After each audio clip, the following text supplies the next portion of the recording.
What is up, Axie fam? In this video, we're going to be talking over the top 10 archetypes. These aren't necessarily the top 10 or the top 200 or even the top 5,000. They're just the popular builds you can find, the most popular builds in Season 1 of Axie Origin, right? Down below, you can find the chapters if you want to skip to the one that interests you most. Let's get into the video. All right, so in the first archetype, we have AOE, the Shady Exchange, Holy Prayer. And this version is particularly brutal to play against. And guess who this person is playing against? Me. This guy crushed me. So we have the Holy Prayer. It's going to be able to remove the curses from the Shady Exchange, give the AOE the attack buff, and then Shady Exchange extra energy. But this guy also has Mavis. He has Mavis out this whole time. And it's a brutal turn. We had a pretty mediocre first start. So this team is very consistent damage. He has the sun on the Kataro, so always hits my backliner. He plays the Grandma Fan. He has some free damage because this is actually the collect and protect version. So he's drawing an extra card and getting some extra energy. Plus, he's getting a lot of confused in his deck from the Hatsune and Gravelant procs. So this team can be brutal, right? So he's just going to dish out constant damage. So he's doing like 132 damage for one energy. There's 36, 36, 36. So that's over 100 for one energy. So very, very high damage team. He's playing Zen on the front, which makes it to where he can heal and maybe get some bonus energy. Depends on like who he's playing against. But it wasn't really relevant here. So we're trying to shield up everybody all the time. But it's just not going to matter a whole lot because he gets the extra energy. But when he plays this Mavis, we just don't have an opportunity. One time we did have an opportunity though. He egg bombed to this guy, and then we were unable to kill the Mavis with the Axie Kiss. So we debated playing the Axie Kiss here. We normally opt to, but we decided here not to play the Gecko here, get some free shields on everybody, get some free heals, and he just destroys us. It just punishes us for not killing this Mavis. 100% that was the right decision. It might have made or broke this game or this match, right? So opponent 2 HP left here, but the Holy Prayer is gonna heal the bird, right? Which I didn't think about. And if I'd really thought about that, and that's where I made the mistake. I forgot about the trigger healing everything. It's not just Axies, right? It's not just Axies. It's your whole team. It says it's all teammates. I was like, oh no. And then so we don't. By the time we see Axie Kiss again, of course he has the egg bomb. We play the Frizzard. We play the Rosebud up front to stop from like another disable, but he doesn't have anything that can like reduce our shielding. We should just be shielding the back as much as possible here. He goes and gets an early kill off on our backliner. We have an egg bomb here. So on our turn, what do we got? We got the Indian Star, Scaly Spoon. We have a Frizzard to heal both of the guys. I don't remember if I played the Gecko or not. I did not because the Fragile was going to end. So we have a Double Tuck and Kestrel. So Kestrels are back. Not a big deal. It just stops us from being able to play our Axie Kiss. Opponent plays a Buzz Buzz. Not a major threat. Got a Confused into his deck though. Attacks in. We're in a bad situation, but this team is very, very strong. It's so crazy that this team is playing me. I was like, no way. No way. So, and he has Razor Blade to get the bleed on our guys on the Chubby. This team is so good. But yeah, so I totally forget that like once this guy gets KO'd, we have no healing. So like, there's not a whole lot we can do. Plus, he can start putting our guy to sleep. Not a terrible big deal because he can't attack in. Like, I accidentally misclicked there and I probably lost us the game. I meant to shield this guy and it clicked this guy. And that 100% lost me the game. So I would have had 80 more shields here. So he would be still shielded. So he wouldn't have taken that damage from the Pocky. And it matters. Watch how close this matchup is. So we grab Lant and we Snail Shell. We draw 3 Dazes, right? Because it's the freaking Buzz Buzzes. 2 Buzz Buzz, right? He can he GG's me and then passes the turn. But look how close it would have been. if I had that extra 80 shields, I might have won. AOE, a Shady Exchange, Holy Prayer. And look who they're crushing. They're crushing me, man. I had such a bad run today. That's why I took this freaking poster down. See the ring light reflection? It's kind of annoying. That's why I took it down. Like, why did I take that down? I can't remember. But it's because if the ring light's up here, then it reflects off that, which is kind of wonky. We have the frontliner with Cottontail and Lamb, so he can double it, or he can double his confident. He's the Zeal, he's the little branch, he's the hero. The backliner, Tiny Dino, Ronin. We have the little branch. We have the Believer, which I'm a fan of. We have the Axie and the little piece. We have the Endless Anger, Collect and Protect, and Gaia's Embrace, because this is actually a plant, right? And don't forget the Runes and Charms, because they're kind of important. So right here, we have a pre-order tag on the Zeal, so he's going to start off with it in his opening hand. And then we have a Scotch tape on the Cottontail, so it's going to stay. And there's a weird interaction right now. Innocent Lamb, the Cottontail, it also has the Scotch tape, so he's going to be able to keep both of his Cottontails in his hand till he wants to use them. And this guy back here, he has the Secret Cocoon, so it's always going to be in his opening hand, and so is this Bookworm. Is the Trickster to draw a card on the larva, and he can sometimes get some energy from that. And then we have the Backliner, right? He has 1-2 masks. He has the 10 damage on the Ronin, and then some, like, it's relatively small charms here because he's kind of mixed Axie. But Endless Anger, tough opponent to beat. So let's watch this game. I guess I can't. Some bugs still. All right, let's get into this game. So we start off with a Gravelant. We don't normally play the bumpy round one. Sometimes we'll buy it back depending. In this matchup, it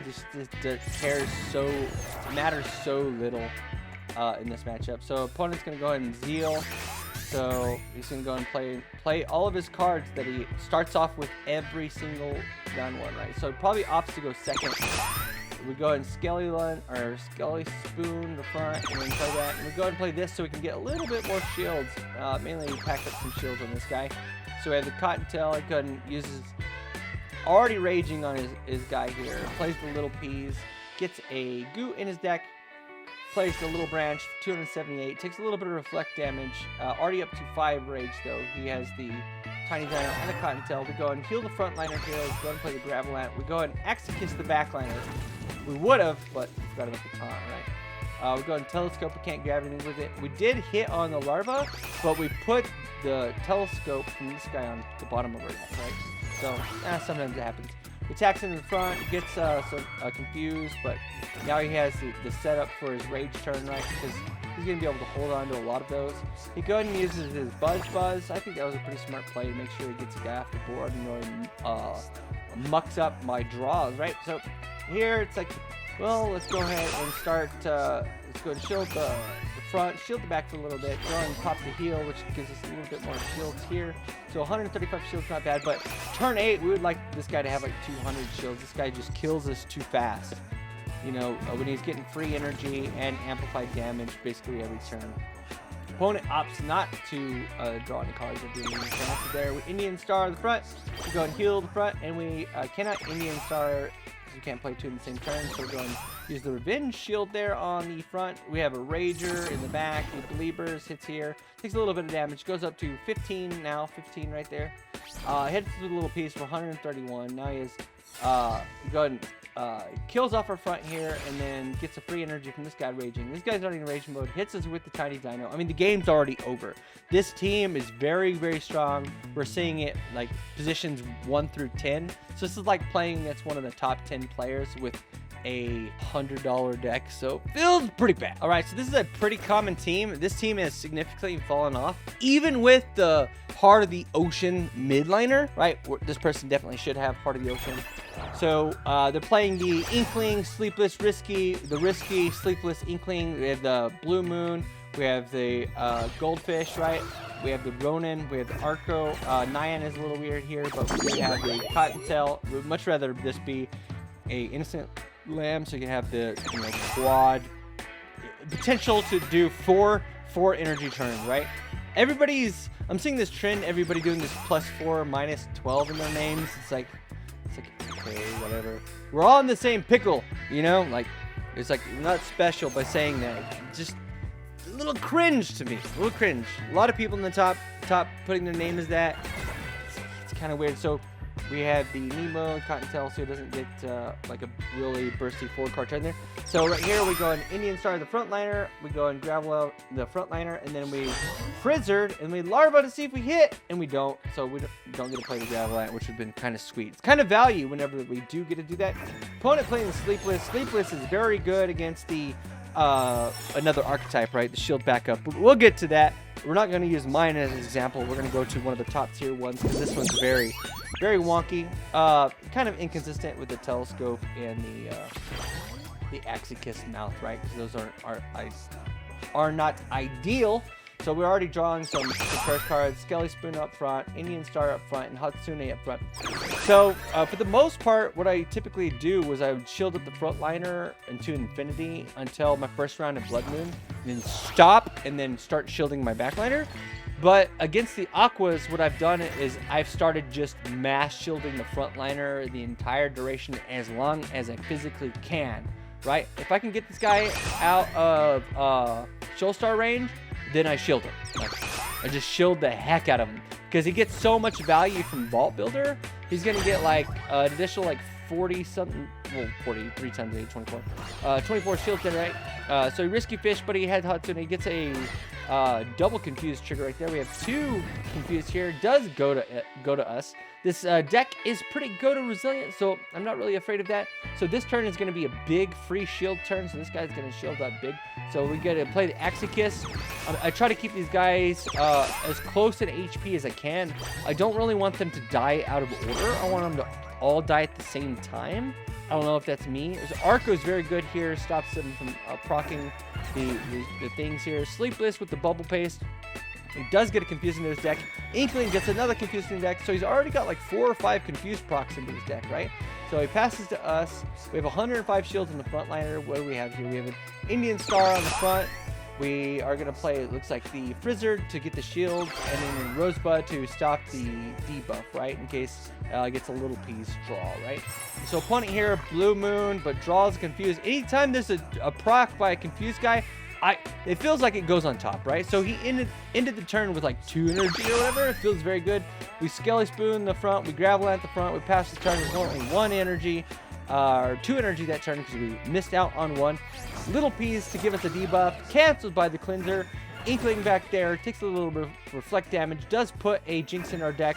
Sleepless with the bubble paste, getting to get some bubble bombs here. They fixed the bubble bomb proccing like immediately, which I kind of like. We Axie Kiss the backliner, so they're all kind of like equal health. Graveland, or sorry, how do we say Graveland? That's Snail Shell. And then we play the Nyan because, you know, why not? So this guy's very close to dead. If he attacks into the... I don't know if we have to play the reflex here. So 100 damage, pops the bubble bomb, gets another confused, pops his bubble bomb, takes some damage around town. He hits us with the Babylonia, so we have the weakness on us. Not a big deal. Both these guys are going to go down. Oh, we did not draw the Gecko. Usually this guy dies to his own Gecko proc, so I buy back the Jinx here because I don't want my opponent to know where my shields are in case he doesn't draw Shield Star, right? So I want him to think like, oh, he doesn't, so right there he could have used like the lowest damage card, right? So I bought back the Jinx so he wouldn't reveal that all my shields are back here. This next archetype revolves around shrimp+pocky. You shrimp the backliner, then you pocky it, and you extend the taunt duration, right? So, opponent right here with the Heart of the Ocean, he has a double perch, Sea Slug, he has the Jump Risky Fish, Gyro, he has the Pocky, he has the Lamb Ronin, Cottontail, Goda. I'm gonna go ahead and go to here. We already have a ton of damage here because he has the triple, you know, 1, 2, 3 energy gains right there. So we go ahead and Gecko to get rid of the debuff there. Luckily got rid of that and not the Sea Slug. Then we Telescope. We end up passing the turn with 1 energy. Sometimes this deck that happens, so it feels bad. But Risky Fish for 102 damage coming down puts a Confuse on this guy. He has a Cottontail turn followed by looks like a big Perch turn. It's gonna do 120 damage, which is pretty good. Puts this guy into Shoal Star range. So if that other Perch had been a Cottontail, this guy would already be dead. We go ahead and Axie Kiss this guy. Try to take off the Heart of the Ocean off the board. Go ahead and play that because we did get the free Larva proc, so we did get a free turn. We opt not to shield this guy. We shield the back guy. This guy gets a bunch of free shields, right? So our opponent does not draw the Shield Star, which is good. So it makes it to where he has to use 2 energy to kill this frontliner. Go ahead and hits us with a double sleepless. Puts 2 of those curses in our deck. Cottontail, and it looks like it's going to come down with a sea slug on us. Make sure that this Heart of the Ocean guy cannot get any debuffs on him from either Hatsune or Gravelant or Axie. On our turn, we go ahead and shield the front here, then we go ahead and Gravelant the front here, and then we Rosebud the front here. Maybe we should be already putting a bunch of shields on the backliner. It's already like turn 7, like I guess. So our opponent here gets to shrimp+pocky. It's going to extend the duration of this taunt. So it feels really bad, and he hits us with the fragile. So it's already over for us. Heart of the Ocean, this shrimp+pocky like backline focus team to kill the Endless Anger or Reckless Hunter backlines is pretty smart. We did get the Gecko, so we were able to clear the fragile, so we do get a pretty good amount of shields. We'll get another debuff into our deck. It's really going to muddle up our draws. Hits us with another Sea Slug, so there's a bunch of cleansers, so there's no way this guy is going to ever be affected by some of our debuffs. Go ahead and shield the backliner, and we have the option between Axie and Nyan. We decided to hit the backliner. We maybe opting to hit this guy might have been better for us in the long run, right? So hits us with a perch, leaves us 6 HP, hits us with a little peas, pops the bubble paste, and then we take a little bit of damage. We get really bad draws here, and we have to play that weird revenge card because it feels weird using just this. I don't know, weird turn, but opponent playing a risky fish, getting confused, hitting us with a perch, getting some HP back, getting confused into his deck. So it's 242, no shields. We should have like 300 shields if we want to beat the Aqua team. So this is already a loss. So the Heart of the Ocean team can be good, but this other Pocky Shrimp team is becoming very popular because you can so easily shrimp the backliner that has Reckless Hunter, and then next turn, you know, perch it, right? So because it has the least HP because it took damage from the shrimp, right? Or you can just like get lucky, or sometimes you have a Sun Stamp on your Pocky, so you're guaranteed to hit the backliner. But it's all over but the crying, as they say, for this match, because him going behind our 160 shields when we had shielded our mid, big mistake. But it's hard to play around the Pocky and the shrimp. It makes it very difficult because you don't know how your opponent's going to play the matchup. So we go ahead and concede here because it's pretty much over because we have the fragile. Oh, I guess we decided to play one more turn.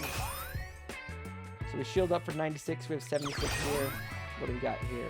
Opponent with a Shoal Star, and it's all over.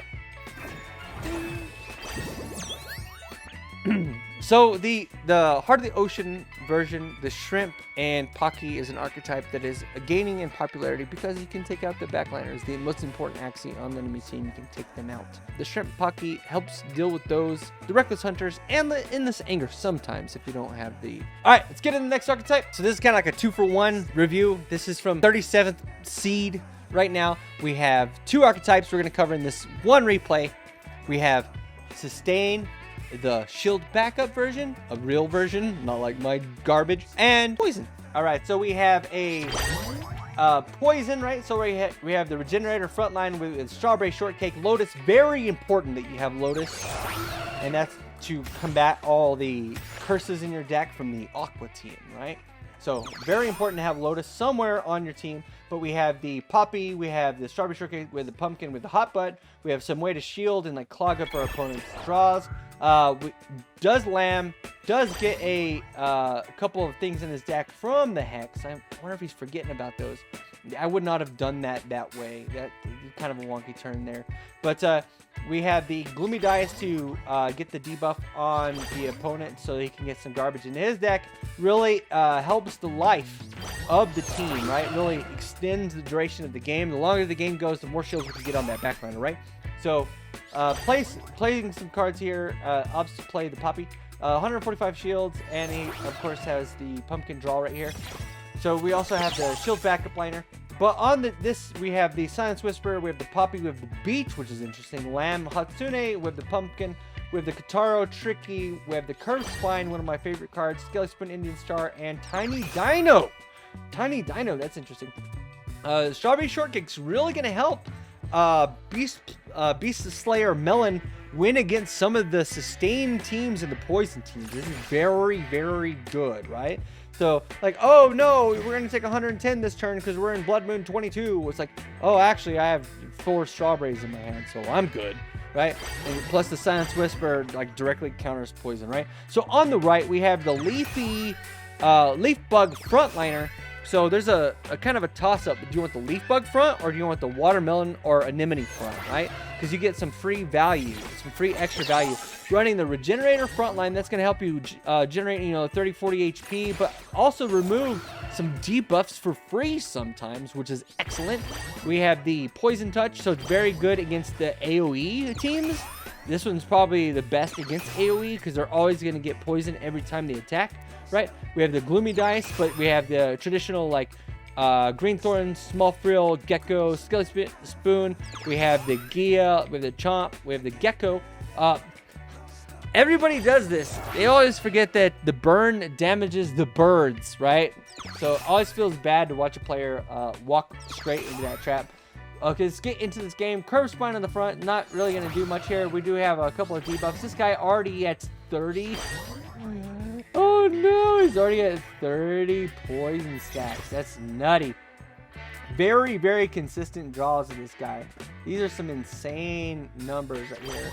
So he has double Strawberry and a bunch of other cards. Plays a Silence Whisper on the front. What are you doing? How are you 37? Oh, I guess he... Okay, no, he has it. Okay, I didn't see this. I was like, no, what are you doing? A Rocket Stamp on the Chomp. Hits the back. We have 4 Strawberries in hand. Go ahead and plays a Green Thorn. So we had 0 poison on the Regenerator. What is going on here? Does this trigger 5 times? No, wait, does it? I don't know. So we have a Zigzag, get some free heal there. Go ahead and play the Reflect Sword and the Revenge Sword there. Beach is kind of wonky here. It doesn't really do much in terms of like supporting our backline mech, who's like the objective, right? Keep him alive. Staying alive. Maybe he opted to let the mech die because he wanted more turns with the Silence Whisper. I could see that being the explanation behind that, and why he didn't like really protect the backliner too much. Because the most important Axie in the poison matchup is the Silence Whisper guy. So you gotta keep track of this, right? So well, this guy has 0. Another Rocket Chomp. That's a good name for it. So we Rocket Chomp the back. We get a Tiny Dino on the front because he's rocking the Tiny Dino front. I would really like to see Tiny Dino here. So if Winters swap this out for another Tiny Dino one, I think the double Tiny Dino Gia version is just way more consistent, way stronger. But that Chomp is brutal here. It's going to stop him from being able to put his Silence Whisper. And so he's going to go down. So we're already at 70 HP. He chomps the frontliner, but this Regenerator guy only has 7 poison on him so far. What is going on? This is going to be a brutal chomp, depending on his draws. Oh, no. What?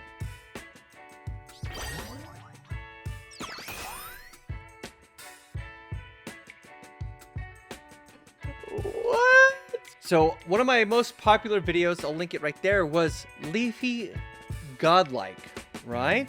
And since then, we've had some success with Leafy. We did really good, but not many people have had much success. But here's Sequinox's team playing a Leafy build that's very good. So we have a Leafy. So we have a Heart of the Ocean team, which we saw earlier. This one rocking the Babylonia. Babylonia is very good. So the frontliner, we have a Strawberry. We have a Leafy, Carry Hammer, Blossom, Sirius Pumpkin. We have Sirius Mavis, Cactus, Leafy, Pumpkin, Hatsune. We have Sirius, Blossom, Cactus, Leafy, Pumpkin, Tiny Dino. Right? So every time he plays one of those Blossoms, he's going to get a free Leafy because he's Leafy Pot on all the Blossom, right? Ooh, big! Oh man, big Leafy+Pocky team, right? So very, very good. These guys are in like top 300 right now. I think the Sequinox is right there at 288. 288, 298, somewhere in that range at the moment. So big Leafy to avoid that those shields there. Cactus hits his mid, gonna take a bunch of free damage here on his mid. Opts to just go damage, plays the Blossom, gets a free Leafy. Now we have Cactus on both of these, not that big of a deal. Plays a Sleepless, does hit the mid. Mid is healthy enough, he's not going to be able to go down. Even with four damage turn, right?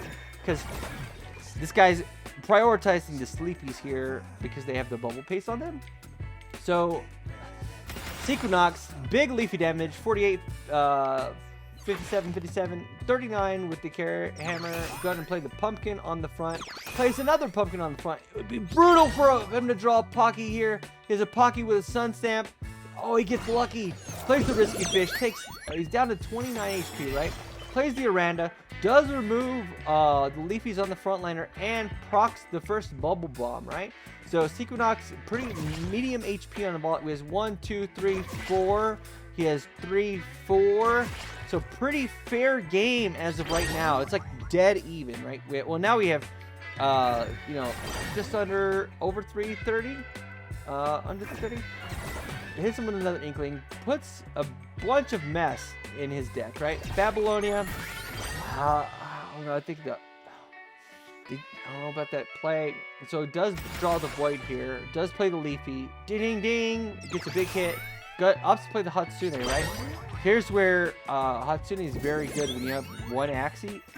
Oh, brutal draw. The triple Hatsune. You should buy back the Cottontail. I think he did. Good job. So it does have the Confuse there, so it's going to pretty much cancel the Blue Moon. So Sequinox playing the Leafy, doing almost 180 damage, following that up with the Tiny Dino, and Sequinox takes it down. I'm a big fan of Sequinox. All right, so this next archetype is this double Pigeon post deck that's pretty rude and pretty brutal to play against because you're constantly drawing those stupid blackmails over and over again, man. So let's get into it. So our opponent on the left, traditional Rage, and on our right we have Huru, AIZ95. So we have the Shady Exchange, Holy Prayer, and Pangolin Scale. Reduced damage. We're going to get some extra HP regen with the healing from the Holy Prayer and some extra energy. But we have double Cocoon or Secret Egg. So we're going to be able to double Pigeon Post, which is like, it's brutal because like now it's like, what are you going to draw? It's like, you're going to draw your ant. You're going to draw 2 blackmails. It's so frustrating to play against. There's one other player that's playing this team I played against before. And it's rough, right? So, Double Talk hits the backliner. We have a Feather Fan, kind of weird here. Kataro hits this guy. He can Innocent Lamb, Cottontail, and play the Feather Fan. It's going to proc this twice, but it might wake this guy out. So, and it does. It does split damage there. He's able to get 2 feathers on this guy. Go up to 8 rage this turn. We do have a Rocket Stamp on the Pocky. Go ahead and get a Cottontail with the Innocent Lamb. Pocky's the backliner. Hits him with a Shiba. Backliner goes into rage mode. Hits him with a little piece. Takes down the Shady Exchange player so he doesn't get the bonus HP. Go ahead and uses one of his Cottontails there and hits him with a big Ronin followed by a little bitty Square Bite. So it's a 2v3 looking very, very rough for Haru. Hits him with the Scarab the backliner. Procs the Feather Fans. Go ahead and hits him with, I mean, maybe that order was a little backwards because he could have gotten more stacks and then triggered this guy. So this guy may very well have gone down to those 2 feather procs depending on the card order. But we have a little branch there followed by a puppy. It looks like a larva to draw a card, then a little branch to put this guy in a rage mode, and he hits him with an Axie Kiss, 102 damage, leaving him with 44 HP. Then we have a finisher right here with the Cottontail into the Scarab. Like, it did a pretty good job here. It was cutting some people down, but it does go down to the Rage team. So, a very interesting team. It's not really competing. This is in the top 300 rank. Between 300 and like 275-ish range is what he's sticking at. But let's get into another one. But this version runs 2 Mavis. So let's get into this one, right? So I would call this like the double Mavis build, right? Double Talk, hitting the backliner, putting him to sleep, confident on the backliner. So this team, kind of the same, but this is a Feather Descent team. It's all about like feathers, right? Even though, like, it's not really doing a lot to get feathers, but sometimes it can give itself 4. Like, right there! Instead of it giving 2 to a random ally, it gave it 2, and then it gave it 2 to itself as the random trigger, right? So, up to 6 feathers. So, next turn is going to be at 8, right? It's going to add up. So, we have a free 75 damage square bite to get the clover out of the way. We're gonna go ahead and use the so use the confident to get the guy to rage with the little branch, which seems kind of bad. So up to 8 feathers already. Little branch, right? With the Mavis, it's a sweet bonus. But the way feathers proc is based off the card's base damage, right? So if it's amplified, does that affect the feather fan proc? So right now he's at 2, so he got a bunch of feather fan procs there. It's going to be very difficult for the backliner to take care of the Mavis in this instance, unless they get really lucky with a random Belieber proc. But the blackmail is going to make it to where he's going to like take a significant portion of his draw potential away, because he's going to keep drawing those blackmails, right? So now he has the confidence on the backliner. His midliner is 42. It's a 2v3. What's going to happen here? He pockies. It's going to punish the blackmail. Now we have another pigeon pose. And then we have a hair dagger. So he's going to draw a card here. He draws an early bird. Look at these feather procs. So early bird gets a doesn't get a feather proc because it's on the other bird, but he's up to 1, but 6 rage stacks. So another little branch with double Mavis in that instance would have made this guy rage, which is like kind of nutty. The way feather proc does damage, so since little branch is 130, each feather will hit a random Axie for 13 damage. So if it had 10 feathers and it used little branch, it would do the damage, and then it would proc 13 damage attacks from the feathers, and then it would get 5 back. So it can be very good. It's not supposed to give the feathers to allies. There is a bug. Even says it on there. Let's see right here. It says the feather descend. Solo. When your turn starts, it actually gains 2 feather. Another random ally, excluding summons, gains 2 feather. So right there is a bug. There's a bug. All right. Pigeon post knocks out his backliner, but now he's going to draw 2 blackmails. I would have opted to buy the double talk back there. Oh, maybe not, because if that was on his frontliner, then it would make sense. We have a Pocky, we have a Confident, Jaguar. So he uses both the blackmails. He's got a Pocky and then Jaguar. Okay, luckily it hits the frontliner, and then Pocky's the back, ends the turn with 1 energy. Killing the bird, I think, way more correct. Oh, he surrendered. Oh no! This team is the team that I want to play most. Well, second. The team that I want to play, it's tied for second. First place, the team I want to play most is a Shady Exchange, Gloomy Dice, triple ear breathing, triple snail shell team, right? That's the team I want to play most. Tied second is the Feather Descent and or Heart of the Ocean, because I think people don't have the right builds for them.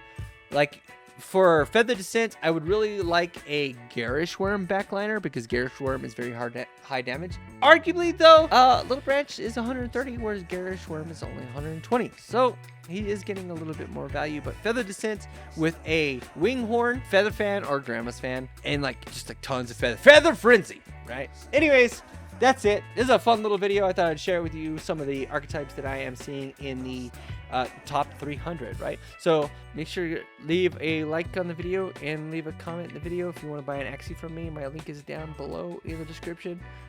Make sure to share this with your friends, and we'll see you in the next video. What is your favorite team? Shield Backup's a lot of fun.